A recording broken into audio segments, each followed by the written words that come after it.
Good afternoon, everyone. Today's subject is the spiritual anatomy and physiology of the body described in Bhagavad Gita. Okay, so let me share my presentation first.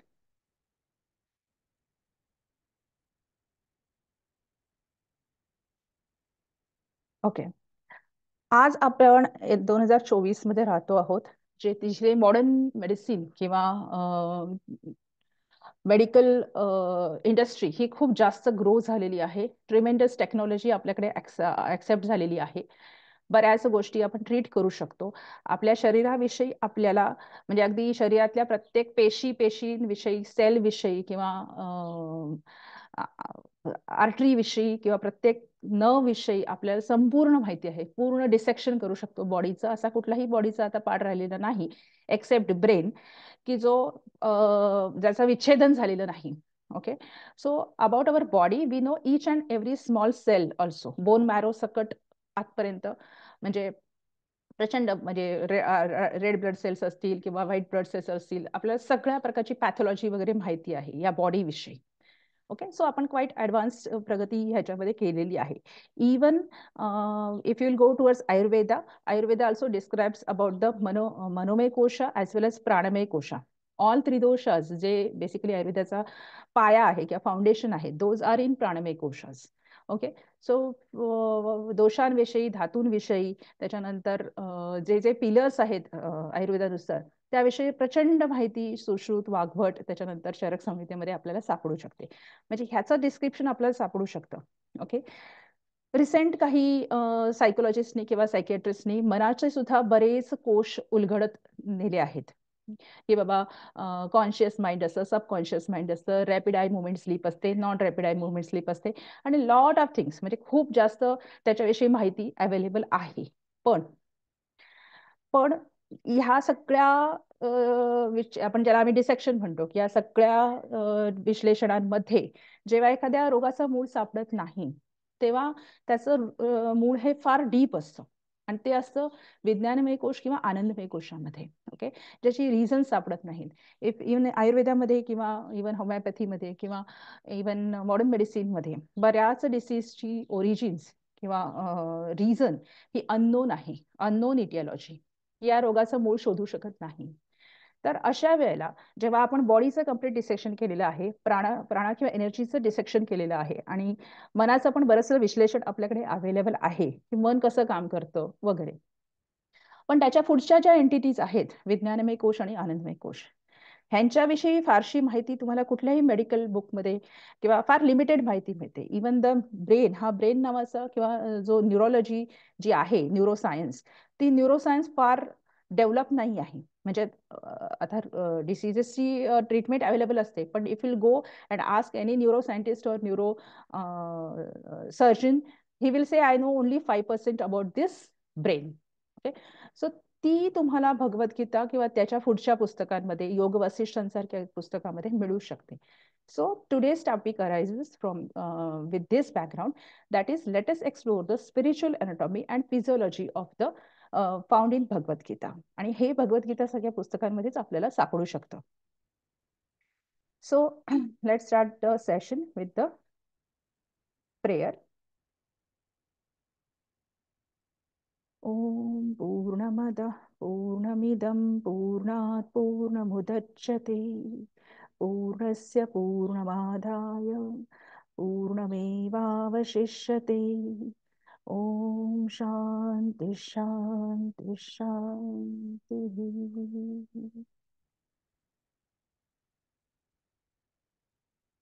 That is absolute. This is also the absolute. Absolute arises from the absolute. If absolute is taken away from the absolute, still there remains which is also the absolute. Okay, so in this presentation we will be learning about the spiritual anatomy, that is how spirit is made up of, or what are the contributions of the spirit. Okay, किंवा याला आनंदमय कोश किंवा विज्ञानमय कोश आपण ज्याला म्हणतो, त्याच्यात कशा प्रकार. आता ऑफकोर्स हे सगळं नॉन मॅटर फॉर्म आहे. म्हणजे मी एखादी माझ्या हृदय उघडून दाखवू शकते, because it is in a matter form. मी माझा ब्रेन उघडून दाखवू शकते डिसेक्ट करून, की ही आर्टरी आहे, ही वेन आहे. ऑफकोर्स इथे असं होणार नाही. हिअर आपल्याला प्रत्यक्ष प्रमाणावर अवलंबून राहता येणार नाही. इथे आपल्याला शब्द प्रमाणच ऍक्सेप्ट करावं लागतं. प्रमाण 3 प्रकारचे आहेत. प्रत्यक्ष प्रमाण, शब्द प्रमाण आणि अनुमान प्रमाण, जे सांख्य फिलॉसॉफी फॉलो करतात. त्यामुळे इथे प्रत्यक्ष काही आपल्याला दिसू शकणार नाही, because it is not in the matter form at all. So we have to depend on the शब्द प्रमाण itself. So, spiritual anatomy. After that, functional spiritual anatomy about that is the kshetra and kshetrajna. Rulers of this human function, human body. Who are the real rulers? त्याच्यानंतर spiritual physiology कशी run होते, कशी body run होते, that is about the महत्त्वास 24 basic elements through which this body और this क्षेत्र is, हा देह रन होतो. डिफरंट डिफरंट टाइप्स ऑफ प्रकृती आहेत. त्याच्यानंतर विकृतीविषयी आपण थोडं जाणून घेऊ कदाचित पुढच्या सेशनमध्ये. त्याच्यानंतर या विकृतीची आपल्याला काय काय कॉन्सिक्वेन्सेस किंवा काय काय फळं अनुभवायला येतात, fruits of vikritis, solutions to overcome the vikritis, knowledge of the 6 pillars of the health. There are basically 6 pillars of the health. आणि एक छोटासा टॉपिक आहे तो म्हणजे limitations to human senses and physical abilities. आता स्पिरिच्युअल अॅनाटॉमी म्हणजे बेसिकली मी कोण आहे, कारण खूप महत्वाच्या काही गोष्टी असतात जेव्हा हिप्नॉसिस सारख्या ट्रीटमेंट वर्कआउट होतात त्यावेळेला तिथे सापडतात, तिथे समथिंग ड्युएल पर्सनॅलिटीज असतात. अशा काही डिसीजेस आहेत सिझोफ्रेनिया सारखे की जिथे ड्युएल पर्सनॅलिटीज सापडून येतात.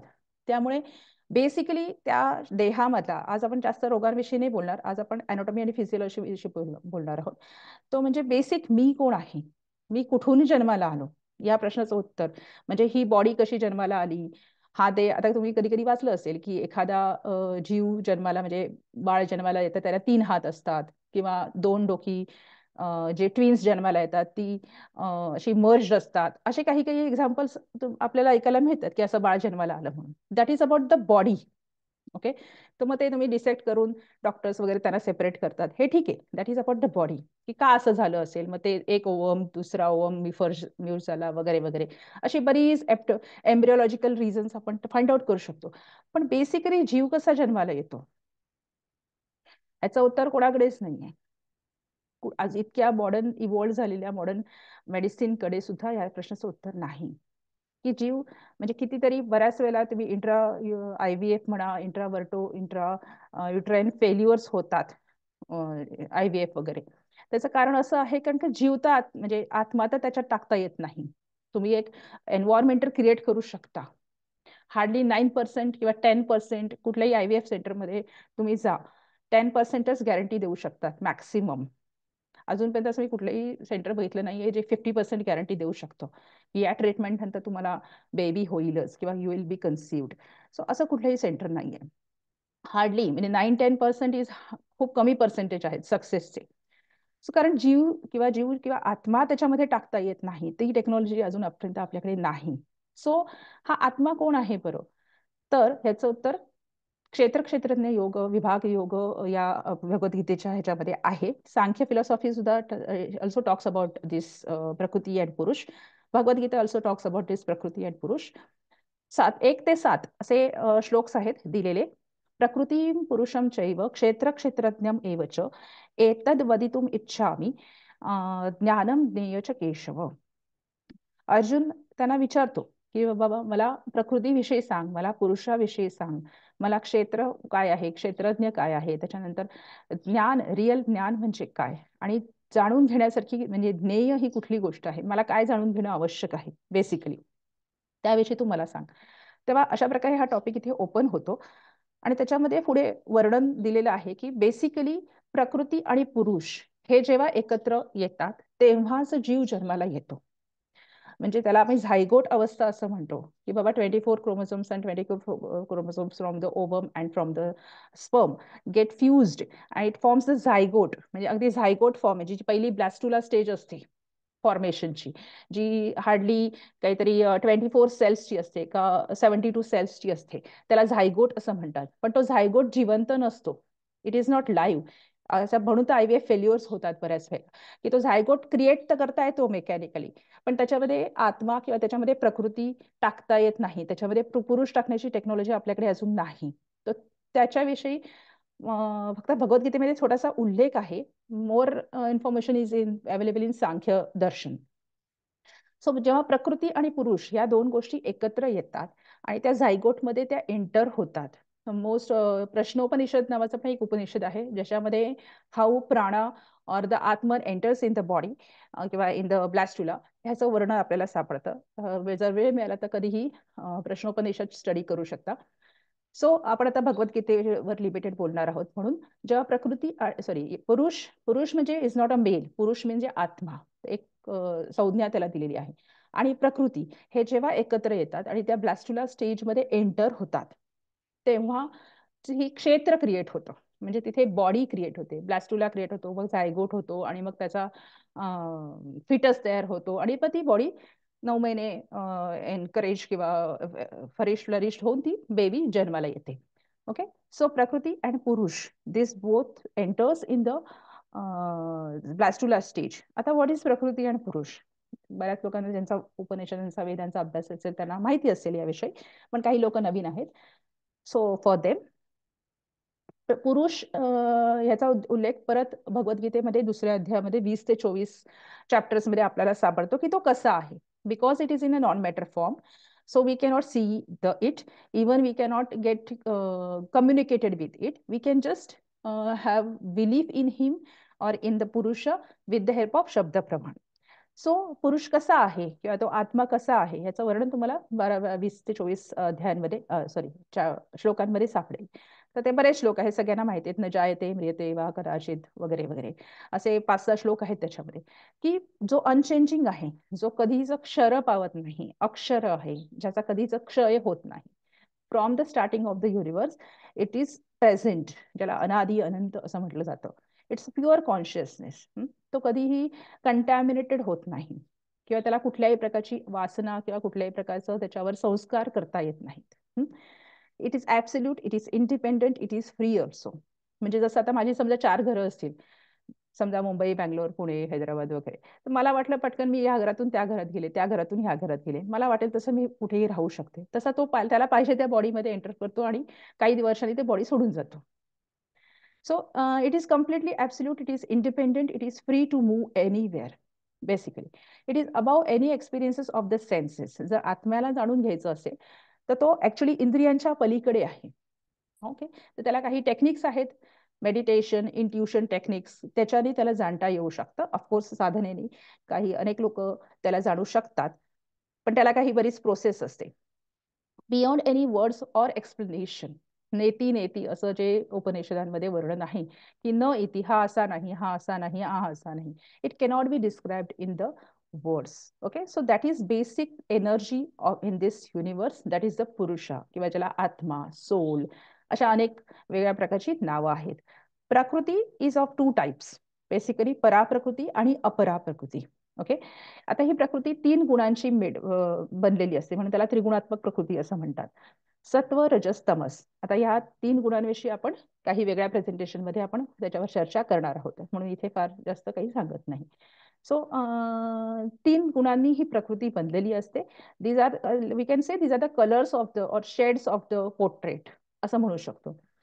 आणि आयुर्वेदांमध्ये सुद्धा 7 प्रकारच्या, म्हणजे ह्या 3 गुणांच्या ह्या मानसिक 3 गुणांवर बेस्ड जे फिजिकल 3 गुण आहेत त्याच्याबद्दल सुद्धा आयुर्वेदामध्ये 7 वेगवेगळ्या प्रकृती सांगितल्या आहेत, मानसिक प्रकृती पण आणि फिजिकल प्रकृती पण. Okay, so basically we are our spirit और our atma is made up of prakriti and purusha, अशा 2 महत्वाच्या एंटिटीज आहेत. और this is can be called as a metaphysics given in Sankhya philosophy. So these are the anatomy. What about the physiology? How this body is running basically? पण असे असंख्य रोग आहेत की ज्याच्यामध्ये समजत नाही, म्हणजे इंटरमिटेंट असतात, त्याला म्हणूनच त्याला इंटरमिटेंट डिसीज म्हणतात. म्हणजे यू विल फाइंड की 20-20, 25-25, 30-30 वर्ष हे डिसीज असतात लोकांना, आणि मध्येच वर्षभर खूप चांगलं चाललेलं असतं, no symptoms, no sign, nothing. एखाद्या वर्षी परत सुरू होतात, 1.5-2 वर्ष पुन्हा ते सिम्पटम्स राहतात, परत काही वर्षांनी 2 वर्षांनी, ज्याला क्रॉनिक इंटरमिटेंट डिसीजेस असे म्हणतात, तर ते गायब असतात किंवा ते कमी किंवा लोअर सिम्पटम्स दाखवतात. तर अशा डिसीजमध्ये आपल्याला समजून येतं की असं कसं होईल. ओके, सो त्यावेळेला शोधताना आपल्याला ही फंक्शनल स्पिरिच्युअल एंटिटीज ज्या आहेत त्या फार महत्वाच्या पडतात, की कुठे कसं आणि कुठे डिग आउट करायचं. सो बेसिकली जेव्हा म्हणजे भगवद्गीता सांगते की दुसरा श्लोक आहे त्याच्यामध्ये 13व्या अध्यायामध्ये श्री भगवान उवाचम इदम शरीरम कौंतेय क्षेत्रम इत्यभिधीयते एतद्यो वेत्ति तं प्राहुः क्षेत्रज्ञ इति तद्विदः. म्हणजे ही जी बॉडी आहे, ही जी तुला दिसते आहे दृश्य स्वरूपामध्ये, ही क्षेत्र आहे. याला आपण क्षेत्र असं म्हणूया, ज्याच्यामध्ये बरेच इंद्रियज आहेत, बरीच त्यांनी अशी मशीन्स टाकलेली आहेत. हृदयासारखं एक मशीन आहे, किडनी सारखी मशीन आहे, ब्रेन सारखं एक मशीन आहे. जसं तुम्ही रोबोट्स फॉर्म करता, बरेच मशीन्स त्याच्यामध्ये टाकलेली असतात. तसं हे मशीन तुला एक मी दिलेलं आहे किंवा हे आहे ज्याला आपण क्षेत्र असं भगवद्गीतेने त्याचा उल्लेख केलेला आहे. आणि क्षेत्रज्ञ, द वन हू रन्स और हू नोज दिस बॉडी. आता ही बॉडी कोण रन करतं, त्या एनर्जीला त्यांनी क्षेत्रज्ञ असं म्हटलेलं आहे. आणि क्षेत्र ही क्षेत्रज्ञाची उपाधी आहे. उपाधी इन द सेन्स वॉट, की जसं मी मी जी बोलते आहे ती मी स्त्री आहे, तर स्त्री असणं ही माझी उपाधी आहे. किंवा मी डॉक्टर आहे. डॉक्टर म्हणजे एक 25 वर्षापूर्वी मी डॉक्टर नव्हते, तेव्हा पण मी अस्तित्वात होते. ओके, कदाचित या जन्माच्या आधी पण मी अस्तित्वात होतेच. तेव्हा या फॉर्म मध्ये नव्हते, या कॉम्प्लेक्शन मध्ये, या हाईट बॉडीच्या या देहामध्ये मी नव्हते, तेव्हा पण मी अस्तित्वात होतेच. तर मी जसं आपण एखाद्या पार्टीला जायचं असेल तर एखाद्या विशिष्ट प्रकारचा मेकअप करतो, विशिष्ट प्रकारचं ड्रेसिंग करतो आणि then we appear in that party. तसा क्षेत्रज्ञ एका विशिष्ट प्रकारचं ड्रेसअप करतो, म्हणजे क्षेत्र धारण करतो. आणि या हा जो रंगमंच आहे, या रंगमंचावर त्याची एंट्री होते. त्याला आपण हे पृथ्वी किंवा मृत्यूलोक असं म्हटलं जातं. सो क्षेत्र ही क्षेत्रज्ञाची उपाधी आहे. उपाधी म्हणजे त्याचं हे ड्रेसिंग आहे, ड्रेसिंग अप आहे, किंवा त्याचा हा कोट आहे, ज्याला भगवद्गीतेमध्ये बेसिकली उपाधी असा शब्द आहे. म्हणजे तो कुठल्या, म्हणजे स्त्रीच्या देहामध्ये जन्माला यावा का पुरुषाच्या यावा, की इवन यक्ष किन्नर किंवा ह्या देहांमध्ये सुद्धा जन्माला यावा. ओके, सो ही त्याची उपाधी आहे. तो वेगवेगळ्या एज मधून त्रास होत असतो, वेगवेगळ्या जाती जमातींमध्ये तो जन्माला येत असतो. ओके, सो ही त्यांनी धारण केलेली त्याचं ड्रेसिंग आहे एक प्रकारचं. सो क्षेत्र ही क्षेत्रज्ञाची उपाधी आहे. कारण कसं असतं माहितीये का, बरं आता असं का, आता मी पार्टीला का जाते, पहिली गोष्ट म्हणजे तर मला घरात बसून कंटाळा येतो. घरात बसून मी काय ज्या गोष्टी मला एन्जॉय करायच्या त्या तर मला एन्जॉय करता येणार नाही, तेव्हा मी उठून पार्टीला जाते. ओके, सो जेव्हा कारण जीव जो असतो, आत्मा जो असतो, ज्याला आपण जीवात्माचा पुढे म्हणणार आहोत, तो जीवात्मावर खूप वासनेचं कोटिंग असतं. तो त्या वासनेनी बद्ध असतो. तो बद्ध जीव किंवा तो वासनेनी बद्ध झालेला आत्मा असतो, त्याला ही सगळे प्लेजर्स घ्यायचे असतात किंवा त्याला हे सुख अनुभवायचं असतं. तेव्हा तो, that's why it is called as a bounded आत्मा, बद्ध जीव.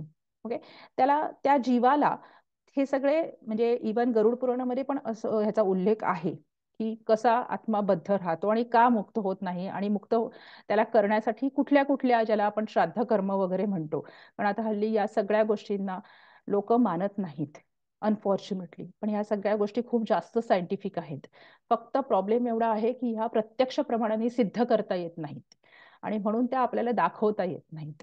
परंतु या प्रत्येक गोष्टींच्या पाठीमागे खूप जास्त सायन्स आहे. सो श्राद्ध कर्म केल्यामुळे त्या बद्ध जीवाचं वर्षी जी वासनेची कोटिंग्स असतात ती आपल्याला काढता येऊ शकतात, असा उल्लेख आहे. सो पण काही अनफॉर्च्युनेटली काही जीवांना असा मृत्यू येतो की ज्यांच्याबद्दल काहीच करता येत नाही, ज्यांचे कोणी रिलेटिव्ह नसतात किंवा श्राद्ध कर्म केली जात नाहीत वगैरे. सो असे जीव पुन्हा त्यांना त्या गोष्टींच्या एन्जॉयमेंट घ्यायची असते, म्हणून त्याला त्याच्या त्याच्या कपॅसिटीनुसार तो क्षेत्र अलोकेट केलेला असतो. ह्याच्याबद्दल मी एक सांगू इच्छिते की मनशक्ती रिसर्च ऑर्गनायझेशन लोणावळा यांचं why the baby is born असं स्वामी विज्ञानानंदचं पुस्तक आहे की जीव कसा जन्माला येतो. ते तुम्ही नक्की वाचू शकता, त्याच्यामध्ये खूप जास्त डिटेलमध्ये या गोष्टी दिलेल्या आहेत. तर तो त्याच्या म्हणजे कसं असतं की बाबा माझ्याकडे जेवढा पैसा असेल तेवढ्याच म्हणजे पैशाचा मी ड्रेस विकत घेणार पार्टीला जायला, बरोबर आहे. माझी जेवढी कुवत असेल तेवढ्याच प्रकारचा ड्रेस घेणार. आता नीता अंबानीचं वेडिंग चालू आहे, अंबानी फॅमिली जर करोडोचे ड्रेस घालते तर मी तर नाही घालू शकणार. माझी जेवढी कुवत असेल तेवढीच मी घालू शकते.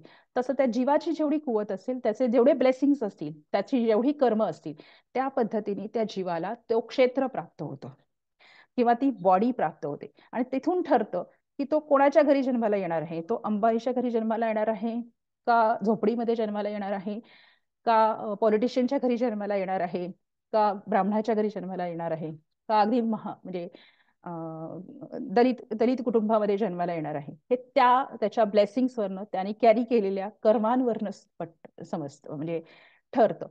आणि तो त्या प्रकारचा देह धारण करतो, त्या प्रकारचा क्षेत्र धारण करतो. आणि मग त्याची त्या त्या जो झायगोट आणि ब्लॅस्टुला क्रिएट असतो त्यामध्ये त्याची एंट्री होते. आता हे सगळं क्षेत्रज्ञाच्या म्हणजे फायनल एंटिटीच्या परमिशननी चाललेलं असतं.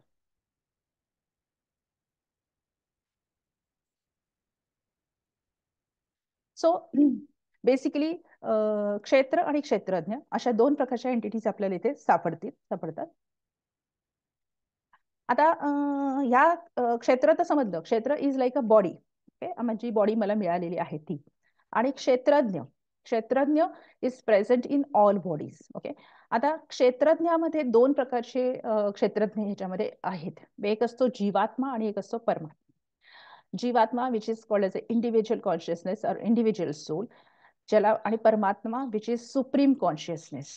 ओके, काही पुढचे स्लाइड्स बघितल्यानंतर आपल्याला ह्या गोष्टी आणखीन क्लिअर होतील की असे दोन प्रकारच्या एंटिटीज असतात ज्या या क्षेत्रामध्ये किंवा ज्या या बॉडीमध्ये प्रेझेंट असतात. ओके, सो आणि हा परमात्मा प्रत्येक बॉडीमध्ये प्रेझेंट असतो. आता ह्याचं हे कसं समजून घ्यावं सगळी गोष्ट म्हणजे पहिली तर एक छोटंसं आपण उदाहरण घेऊ शकतो की एखादं शेत असेल, त्याचा एक शेतकरी असतो आणि त्या प्रदेशाचा एक राजा असतो. ओके, असे अनेक शेतकरी असतात आणि एखादं राज्य असतं आणि त्या राज्याचा एक राजा असतो. Okay, which is a supreme ruler. आता जरी शेत हे शेतकऱ्याचं असलं तरी त्याला टॅक्स हा राजाला द्यावा लागतो, कारण तो राजा त्याच्या शेताचं संरक्षण करणार आहे. ओके, सो त्या क्षेत्राचा होल अँड सोल ओनर हा शेतकरी असत नाही. त्याचे दोन ओनर असतात, एक तो शेतकरी स्वतः असतो आणि एक राजा स्वतः पण एक त्याचा ओनर असतो. कारण बऱ्याचशा गोष्टी किंवा जेव्हा दुष्काळ पडेल तेव्हा आर्थिक सहाय्य करणं हे राजाकडून होणार आहे. त्यामुळे त्या शेताला दोन ओनर असतात, एक राजा आणि दुसरा असतो तो शेतकरी. ओके, सो जसा एक शेत असतं, म्हणजे आपण क्षेत्र किंवा ही बॉडी असते, त्याच्यानंतर एक शेतकरी असतो ज्याला आपण जीवात्मा असं म्हणतो. तो बऱ्याच गोष्टी त्या शेतामध्ये किंवा त्या बॉडीमध्ये चालवत असतो. ओके, शेतामध्ये शेतकरी काम करतो ऑफकोर्स, पण त्याचं अर्थसहाय्य राजाकडून येत असतं किंवा त्याला प्रोटेक्शन हे राजाकडून येत असतं. Okay, just a minute. हा, सो परमात्मा, अशा दोन प्रकारच्या जीवात्मा, परमात्मा आणि क्षेत्र, अशा तीन एंटिटीज इथे फॉर्म होतात. आणि ह्या सगळ्या क्षेत्रज्ञाला, या दोन प्रकारचे क्षेत्रज्ञ आपल्या बॉडीमध्ये आहेत हे जाणून घेणे, ह्यालाच ज्ञान संपादन करणे असं म्हणतात. ओके, सो आता असं बरंच बोलता येईल ह्या विषयावर, परंतु आपल्याला आपल्या रिलेटेडच गोष्टी याच्यात बोलायचं. So what is a basic difference between जीवात्मा आणि परमात्मा? ओके, जीवात्मा आणि परमात्मा, तर या दोन गोष्टी कशा समजायच्या वेगवेगळ्या? तर उपदेशांमध्ये किंवा ब्रह्मसूत्रांमध्ये याचं वर्णन दिलेलं आहे की जीवात्मा हा संस्कार आणि वासनेनी कव्हर्ड असतो, व्हेअरॅज परमात्मा हा कुठल्याही प्रकारच्या, जिची जे हायर एनर्जी, ज्याला आपण पुरुष मगाशी असं म्हटलं, अक्षर ब्रह्मन, की तो कधीच कुठल्याच, त्याला कोटिंग्स नसतात किंवा कुठल्या वासना किंवा इच्छा तो कॅरी करत नाही. तो एक फायनल सुप्रीम ऑथॉरिटी आहे. जीवात्मा कॅन गेट कंटॅमिनेटेड. काही माणसं अशा पद्धतीने मृत्यू पावतात, फार वाईट विचार घेऊन किंवा फार वाईट विकचे डोक्यात त्यांचे थॉट्स असतात आणि मग मृत्यू पावतात. तो जीव ते विचार कॅरी करतो. ओके, सो म्हणजे एखादा सूड घेऊन तो मरताना मरतो मनुष्य, किंवा एखादी वाईट भावना घेऊन मरतो, तर त्यावेळेला असा आत्मा कंटॅमिनेटेड असतो किंवा असा जीवात्मा कंटॅमिनेटेड असतो. परमात्मा अशा गोष्टी कधीच कंटॅमिनेटेड होऊ शकत नाही. त्याच्यानंतर च्युत अच्युत अशा दोन संज्ञा दिलेल्या आहेत भगवद्गीतेमध्ये. इट कॅन गेट डिटोरिएटेड, कारण ही एक लॅडर ऑफ इव्होल्युशन आहे. आपण जे जन्माला आलेलो आहोत ही लॅडर ऑफ इव्होल्युशन आहे. आपण मनुष्य योनीमध्ये जन्माला आलेलो आहोत. 84 दशलक्ष योनी आहेत, त्याच्यातले आज आपण मनुष्य योनीमध्ये, म्हणजे असं म्हणू की ऑलमोस्ट टॉपमोस्ट ह्याच्यावर आपण आहोत. ह्याच्या पुढेच्या अजून 2-4 लॅडर्स बाकी आहेत. परंतु तो अशा प्रकारचा जीव कदाचित मरताना वेगळ्या प्रकारच्या वासना किंवा घेऊन मरतो, त्यावेळेला तो खाली उतरून पण जाऊ शकतो लॅडरमध्ये, किंवा याची पायऱ्या असतात त्याच्यावर, त्याची घसरण पण होऊ शकते. परंतु परमात्माची कधीही अशा प्रकारे घसरण होत नाही, म्हणून त्याला अच्युत म्हटलं जातं. च्युत म्हणजे जो घसरू शकतो, आणि अच्युत म्हणजे जो कधीच डिटोरिएट होऊ शकत नाही. Of course, Jivatma is a secondary form, and having a secondary authority, Paramatma is having the highest authority. जीवात्माकडे 2 गोष्टी असतात, एक म्हणजे क्षेत्र असतं आणि प्रकृती असतं, ह्याच्यावर त्याची अधिकार असतो. आणि परमात्म्याचा किंवा अधिकार हा क्षेत्रज्ञ या दोघांवर, म्हणजे जीवात्म्यावर पण त्याचा अधिकार असतो. He is a highest, like a king, he is a highest authority. ब्रह्मसूत्रांमध्ये सुद्धा वर्णन आहे, तैत्तरीय उपनिषदांमध्ये सुद्धा ह्याचं वर्णन आपल्याला सापडतं, की वेगवेगळे शब्द ह्या एंटिटीजना वापरलेले आहेत. ओके, सो कठोपनिषद, तैत्तरीय उपनिषद म्हणतात की ही जीवात्मा म्हणजे विज्ञानमय कोश आहे आणि परमात्मा म्हणजे आनंदमय कोश आहे.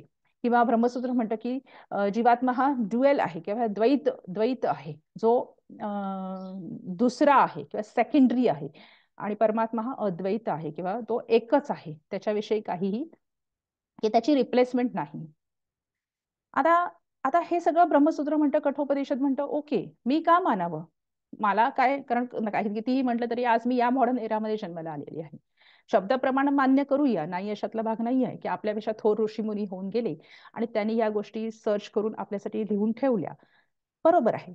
पण आज सुद्धा मला या गोष्टीचे एव्हिडन्सेस सापडतात, जेव्हा मी अशा प्रकारचे डिसीज ओरिएंटेड जेव्हा मी अनालिसिस रिसर्च करायला लागते, तेव्हा की बेसिकली जेव्हा तुम्ही ह्युमन बॉडी किंवा स्टडी केली असेल, तर तिथे 9 प्रकारच्या सिस्टीम्स आहेत, सगळे एन्झाईम्स आहेत, लॉट ऑफ ऑर्गन्स आहेत. ओके, अशी बरीच मोठी तुम्हाला माहिती मिळू शकते, अशी मोठी मोठी पुस्तकं आहेत त्याच्याविषयी. पण बेसिकली ह्या सिस्टीम्स चालवतो कोण? 9 प्रकारच्या सिस्टीम्स आहेत, ह्यातल्या किती प्रकारच्या सिस्टीम्स व्हॉलेंटरी आहेत? आज माझं हृदय मला बंद करायचं असेल तर मी माझं बंद करू शकते का? मी माझं तोंड बंद करू शकते, मी माझे हातपाय बंद करू शकते, पण माझं हृदय बंद करू शकते का? मी माझ्या किडनीचं फंक्शनिंग बंद करू शकते का? की नाही, आता मला किडनी स्टॉप करायची, मला हृदय स्टॉप करायचंय. ऑफकोर्स विथ साधना काही अवस्थेमध्ये काही लोक ते करू शकतात, नाही अशा they can have a control over this involuntary systems also. So we have voluntary and involuntary systems or functions of the body. So basically, जीवात्मा is a ruler of this voluntary functions. म्हणजे काही गोष्टी आपण थांबवू शकतो, काही गोष्टींवर control मिळवता येऊ शकतो. पण काही गोष्टी आपल्या बॉडीमध्ये अशा असंख्य गोष्टी आहेत.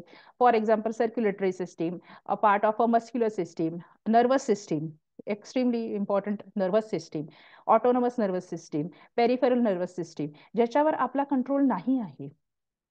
आपण त्याच्यावर कंट्रोल मिळवू शकत नाही, एक सामान्य मनुष्य. त्याच्यानंतर एक्सक्रीटरी सिस्टीम ही थोड्या प्रमाणामध्ये 50% व्हॉलेंटरी आहे, 50% इनव्हॉलेंटरी आहे. Respiratory system almost 80% involuntary. Digestive system 20% involuntary, थोडा 80% व्हॉलेंटरी सिस्टीम मध्ये येते. Reproductive system also. रिप्रोडक्टिव्ह म्हणजे तुम्ही बेबी जन्माला घालायचा का नाही घालायचा, that is your choice. Okay, पण स्पर्म आणि ओवम प्रोडक्शन थांबवू शकत नाही आपण. ओके, कॉन्ट्रासेप्टिव्ह वगैरे यूज करून तुम्ही कन्सेप्शन थांबवू शकता, पण स्पर्म प्रोडक्शन थांबवू शकता का? ओवम प्रोडक्शन थांबवू शकता का? असे बरेचसे डिसीज असतात, जर एक एंडोमेट्रियोसिस, की जिथे ओवम किंवा ओव्ह्युलेशन थांबवायचं असतं, पण we don't have still any कुठल्याही पॅथीमध्ये कुठल्याही प्रकारचा असा उपाय नाही की जिथे ओव्ह्युलेशन थांबवता येतं. ओके, सो अशा अनेक इनव्हॉलेंटरी सिस्टीम्स आपल्याकडे आहेत. सो ह्या इनव्हॉलेंटरी सिस्टीम्स कोण रन करतं? Have you ever thought of this, की हे कोणाच्या अंडर किंवा कोणाच्या प्रभावाखाली हे सगळं चालतं? तर ते परमात्म्याच्या प्रभावाखाली चालतं. आपल्याकडे ज्या व्हॉलेंटरी सिस्टीम्स आहेत त्या जीवात्म्याच्या अंडर चालतात, आणि ज्या इनव्हॉलेंटरी सिस्टीम्स आहेत त्या परमात्म्याच्या अंडर किंवा त्याच्या एनर्जीच्या अधिकाराच्या खाली त्या चालतात. आपल्याकडे जेवढी जेवढी ज्ञानेंद्रिय आहेत ती सगळी ज्ञानेंद्रिय म्हणजे ज्ञानेंद्रियाचे ऑब्जेक्ट्स नाही, इथे ब्रेनमध्ये जी सेंटर्स आहेत त्या श्रवणेंद्रिय, चक्षुरेंद्रिय वगैरे, ती सेंटर्स परमात्माच्या अधिकाराखाली येतात आणि कर्मेंद्रिय हे सगळी जीवात्माच्या अधिकाराखाली असतात. त्याला काही ऑथॉरिटीज ऑफकोर्स जीवात्म्याला दिलेल्या आहेत, म्हणजे जशा फार्मरला काही ऑथॉरिटीज दिलेल्या आहेत त्याला काम करण्यासाठी, पण बऱ्याचशा ऑथॉरिटीज किंगकडे असतात. तशा बऱ्याचशा ऑथॉरिटीज या परमात्म्याकडे असतात. काही प्रमाणात ऑथॉरिटीज या जीवात्म्याला दिलेल्या आहेत ही बॉडी फंक्शन करण्यासाठी. त्याच्यानंतर आणखीन एक भाग येतो तो म्हणजे आता जीवात्मा जो असतो तो कशा प्रकारे काम करतो, तर त्याचाही उल्लेख तिथे सापडतो आपल्याला की महाभूतान्यहंकारो बुद्धी अव्यक्तमेव च इंद्रियाणी दशैकम च पंच च इंद्रिय गोचरा.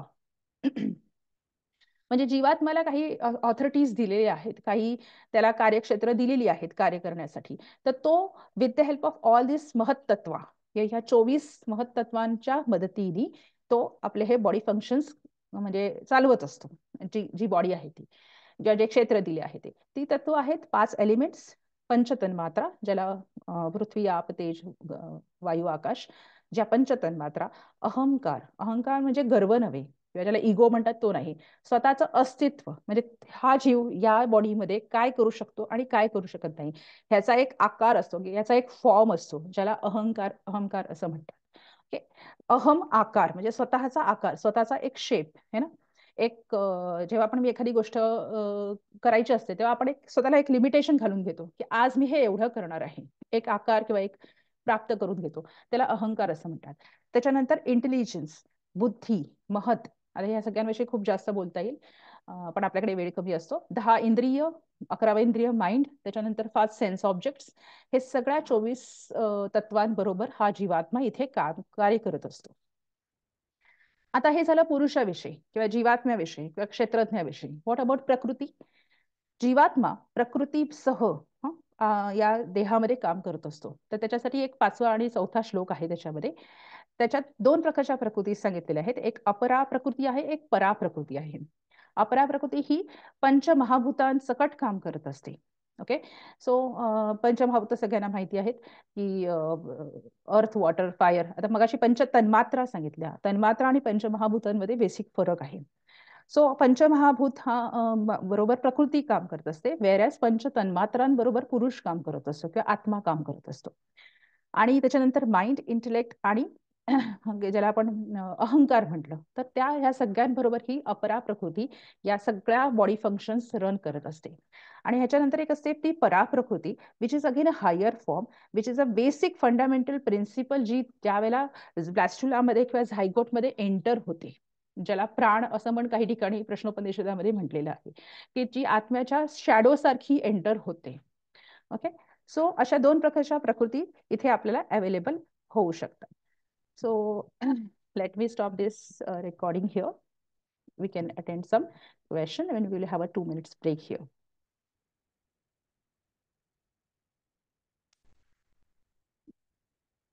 जर हे कट झालं तर परत तुम्ही